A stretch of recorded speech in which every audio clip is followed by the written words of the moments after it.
Today on Sports Central, we'll be going over our next final prediction of this offseason, and it's going to be over the USC Trojans. And this is a team that was 8-5 in the 2019 season.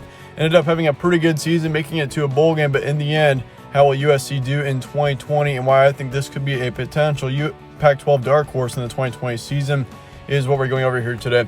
We're also going to be going over your returning production along with a full preview and prediction on every game on USC's schedule heading into the 2020 season.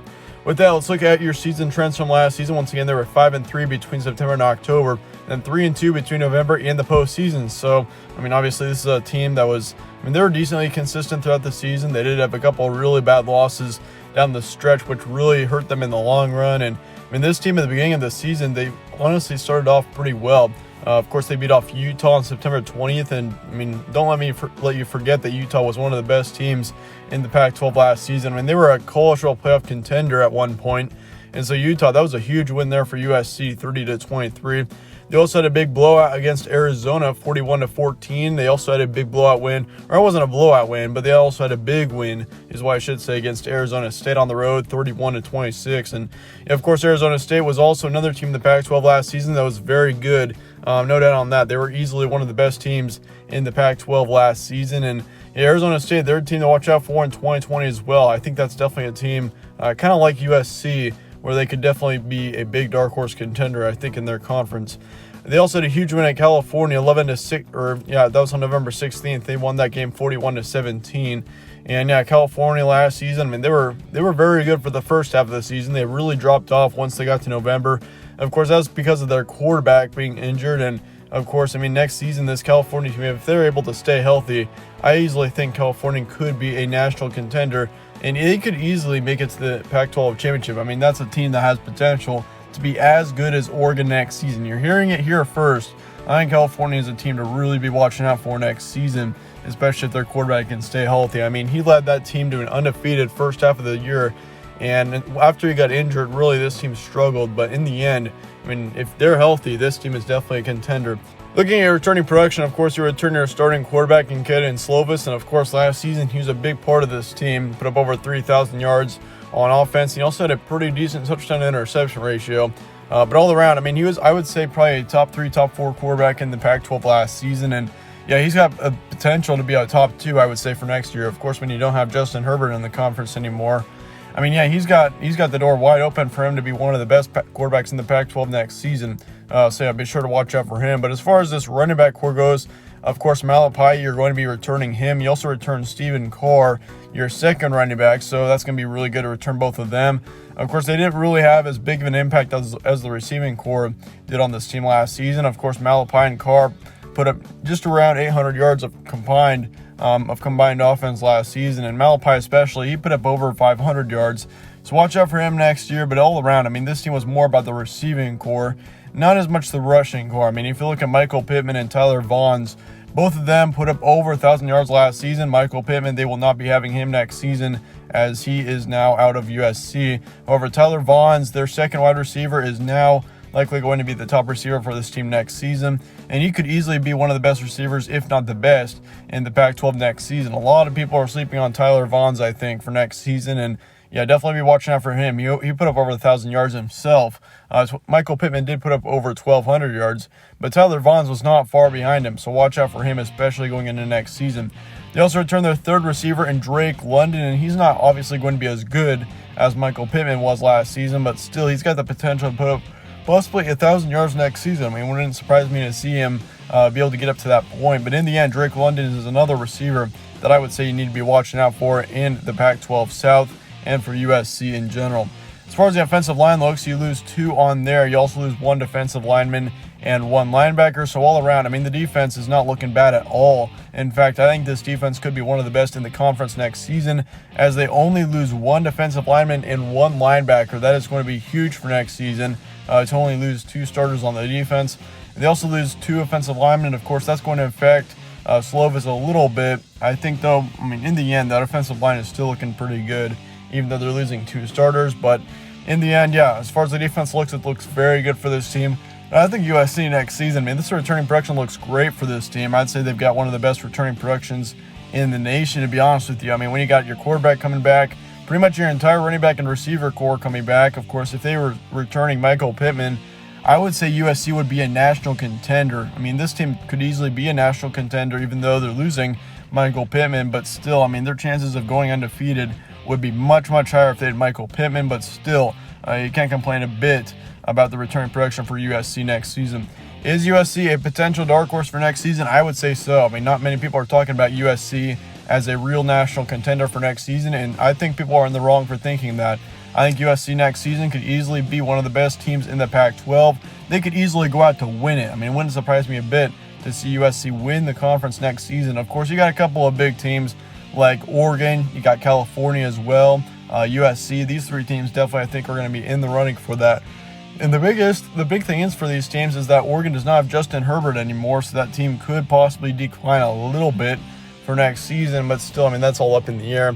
But also, will USC win their division this season? I think that division in the Pac-12 South is wide open still. I mean, Utah, I don't expect them to be as good next season as they were in 2019. Of course, they're losing quite a bit on that offense, and especially on the defense too. So for Utah, I don't think they'll be as good next season, but I think USC could easily be kind of like the Utah of 2020 for sure. I mean, USC's got the returning production to put up a big season. It's just a matter of whether or not they can win their games.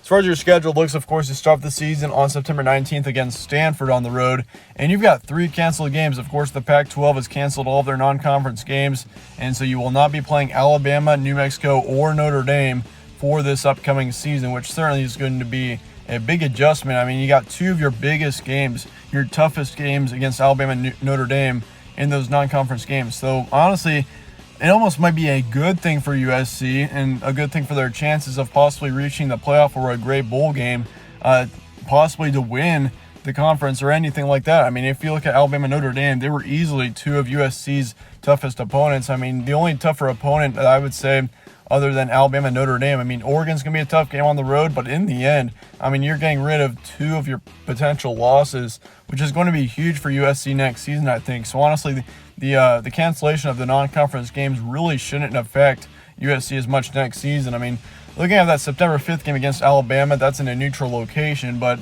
I mean, I would easily take Alabama in that one, so USC is saving themselves a potential loss there. I mean, Alabama's looking like a much better team right now than USC, and plus, I mean, at the beginning of the season, it could be a bit tougher for USC.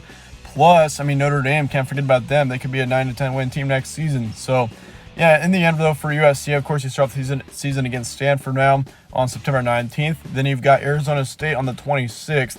You start off your October with a Utah game on the road. That's going to be a big game there. Very important to win that one. Then you got California, Berkeley we're at home on October 10th. Then you got Arizona on the road on the 17th, followed by a bye week. And then you've got Colorado on October 31st. As far as your November goes, I'd say November is probably your toughest month. You got Oregon on the road to start it off. And then you got Washington on the 14th, followed by a game against UCLA on the 21st. So, I mean, obviously you're getting rid of your final game of the season too, or the scheduled final game of the season against Notre Dame. I mean, that was expected to be kind of their rivalry matchup for this season, so they will not be playing Notre Dame next season. But in the end, still, I mean, these 9 games definitely look pretty favorable, I would say, for USC to possibly put up an undefeated season. I mean, there's a good chance that USC does go undefeated now, that they don't have to play Alabama or Notre Dame. But still, I mean, you do have to play Oregon and Utah on the road, so can't forget about that. But here's what I'm expecting out of your September. I think you beat Stanford easily on the road. That should really be not much of a problem. I do not expect much out of Stanford next season. That team's really just a mess right now in general. You do get a win against Arizona State. I would say that's going to be a tough win, though. I think Arizona State next season could easily be right up there to win that division in the Pac-12 South. So that's going to be a very important game, and USC getting the win there against Arizona State will be very impactful to the rest of the season for USC. So you start off the season 2-0, and then you go into your October, and I think you go undefeated through your October. I think you beat off Utah on the road. That's going to be a close one as well. And you also get a huge close win against California. So this team is going to be very lucky, I think, through their first 4 games. I mean, those Arizona State, Utah, and California games could easily go either way, in my opinion. I mean, both teams could easily win that. I mean, it's those 3 games especially were really tough for me to predict. And so I think USC gets the good end of the stick there with getting those 3 wins. And then I also think you get 2 easy wins against Arizona and Colorado. And so you're going to come out of your October with a 6-0 record. And I'm not quite sure how bowl eligibility is going to work, but if they do keep the 6-win rule still up there, USC will have made a bowl game at this point. As far as your November looks, though, I think you take your one loss of the season against Oregon on the road on November 7th. And that one, I went back and forth on that one too. But I think even though their quarterback is brand new next season for Oregon and Tyler Schaus, I still think that team definitely is looking good. I think they should easily put up a good season. And it wouldn't surprise me a bit to see Oregon still go undefeated. I mean, they've got much more talent than just their new quarterback. I mean, losing Justin Herbert's going to be huge for that Oregon team.